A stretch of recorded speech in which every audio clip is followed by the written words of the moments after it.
Bapak Ibu yang saya hormati, optimisme saya di 2024 juga didasarkan pada kondisi politik. Saya tahu para pengusaha ini menunggu situasi politik. Ada yang juga deg-degan mendekati pemilu, terutama mendekati pilpres. Saya ingin menegaskan tidak perlu ada yang dikhawatirkan. Kalau kita bukanya sosial media, kalau bacanya sosial media, nonton TV, adu debat antar politisi, ya sepertinya suasananya panas, sepertinya.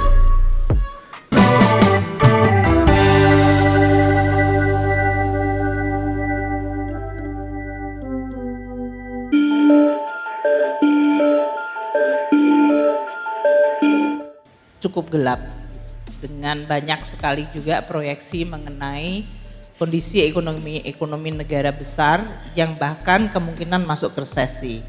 Ternyata Amerika Serikat, dan itu ada alasannya, karena hanya dalam waktu less than 15 bulan suku bunga di negara-negara maju itu naiknya luar biasa ekstrim.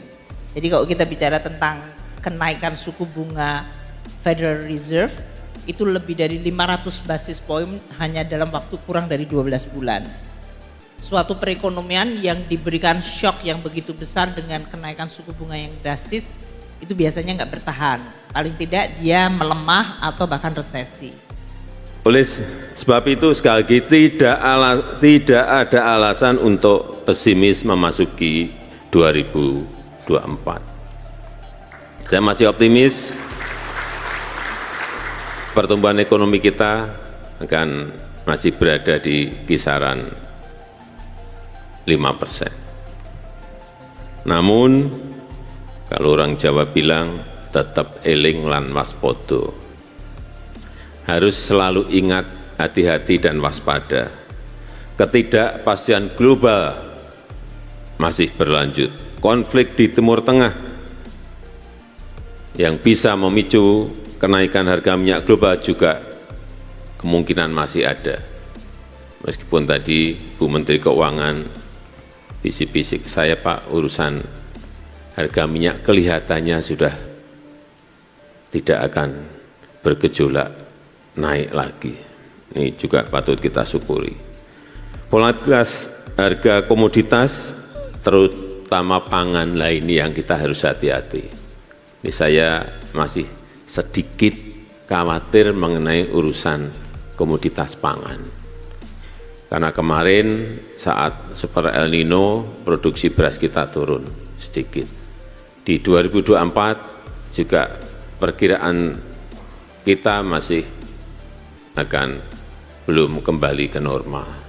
Tetapi kalau kita lihat semua negara juga 22 negara ada yang stop ekspor pangan, ada yang ngerem mengurangi ekspor pangannya, sehingga memang di 2023 kemarin kita kesulitan mencari tambahan untuk cadangan beras kita.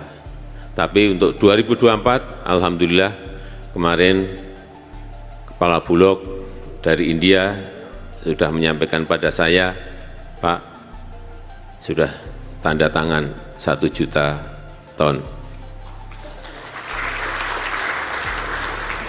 Kemudian juga saat saya KTT ASEAN Jepang di Tokyo juga saya bertemu dengan Perdana Menteri Tawesin. Saya dengar di sana ada stok.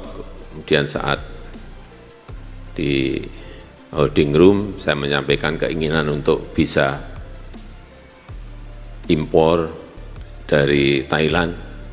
Saya sampaikan Indonesia butuh 2 juta ton. Beliau kemudian siangnya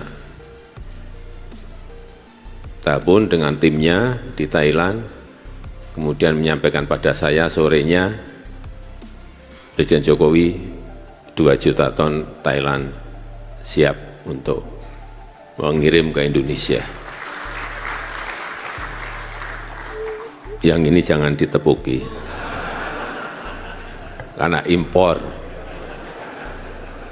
Kalau produksi kita sendiri, kita tepuk tangan. Tapi untuk mengamankan cadangan strategis ketahanan pangan kita, memang itu harus kita lakukan. Artinya kita sudah mendapatkan tanda tangan 1 India dan 2 dari Thailand. Paling tidak rasa aman kita dapat urusan pangan. Kemudian juga pelemahan ekonomi Tiongkok sebagai mitra dagang utama Indonesia juga harus kita antisipasi, ini penting sekali. Juga pengetatan kebijakan moneter Amerika Serikat yang menekan arus modal negara-negara berkembang dan menekan stabilitas sektor keuangan. Untuk itu yang penting menurut saya konsisten dalam langkah, bergerak secara berkelanjutan dan bekerja sinergis antara pemerintah dan swasta. Kita harus konsisten menarik investasi, baik investasi di dalam negeri maupun investasi dari luar, investasi perusahaan-perusahaan besar maupun investasi usaha-usaha kecil. Tapi juga bukan sembarang investasi, kita harus fokus investasi yang memberikan nilai tambah yang besar kepada negara kita. Investasi, hilirisasi di semua sektor unggulan, baik mineral, pertanian, perikanan dan kelautan, perkebunan, semuanya, serta penguatan ekonomi digital, penguatan ekonomi hijau, dan penguatan ekonomi biru. Bapak Ibu yang saya hormati, optimisme ini di dalam negeri saya rasakan. Baru saja kemarin saya dari IKN, Ibu Kota Nusantara, pembangunan di sana saya melihat bukan di wilayahnya pemerintah, yang wilayah swasta. Saya melihat berkembang sangat pesat. 2 hari ini di IKN saya melakukan beberapa groundbreaking pembangunan baru dan meninjau progres pembangunan yang 3 bulan sebelumnya saya lakukan peletakan batu pertama. Yang menyenangkan dan menimbulkan optimisme adalah antusias pengusaha-pengusaha swasta kita sangat besar. Dan saat ini telah ada 13 proyek swasta besar yang mulai dibangun dengan nilai total proyeknya mencapai kurang lebih 41 triliun rupiah. Kalau ini boleh ditepuk tangani. Baik rumah sakit swasta ada 6, kemudian sekolah internasional dan universitas, sport center, apartemen, perkantoran, 7 hotel berbintang 5 dan 4, tempat hiburan dan lain-lainnya. Sekali lagi melihat situasi ini saya optimis, bukan hanya optimis terhadap perkembangan IKN, tapi juga optimis terhadap optimisme dunia usaha kita, optimisme swasta untuk menggerakkan ekonomi nasional kita memasuki 2024. Bapak Ibu yang saya hormati, optimisme saya di 2024 juga didasarkan pada kondisi politik. Saya tahu para pengusaha ini menunggu situasi politik.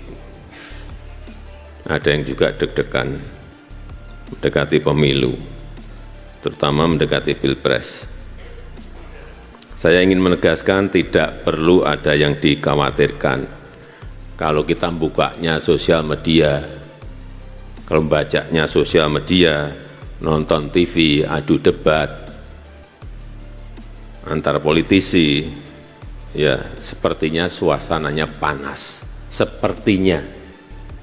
Tapi kalau Bapak Ibu turun ke masyarakat, turun ke daerah, turun ke desa, sering turun ke daerah-daerah, Bapak Ibu bisa merasakan rakyat itu santai-santai saja itu. Iya, betul. Coba pergi ke desa. pergi ke daerah, rakyat santai-santai saja. Sebetulnya politiknya juga adem-adem saja. Saya kira sangat jauh kalau dibandingkan dengan 2014 dan 2019. Sangat beda sekali. Artinya masyarakat kita sudah dewasa dalam berpolitik. Yang panas pun bisa segera didinginkan dan kalau terbelah sedikit juga bisa bersatu kembali. Saya rasa itu yang bisa saya sampaikan dalam kesempatan yang baik ini. Jadi kesimpulan saya, ekonomi outlook 2024, Indonesia sangat optimis, optimisme karena melihat kinerja ekonomi kita dan optimis karena situasi politik yang dingin menjelang pemilu 2024. Yang penting konsisten kerja keras, kerja sinergis antara pemerintah dan swasta, dan kerja yang berkelanjutan. Terima kasih. Wassalamualaikum warahmatullahi wabarakatuh.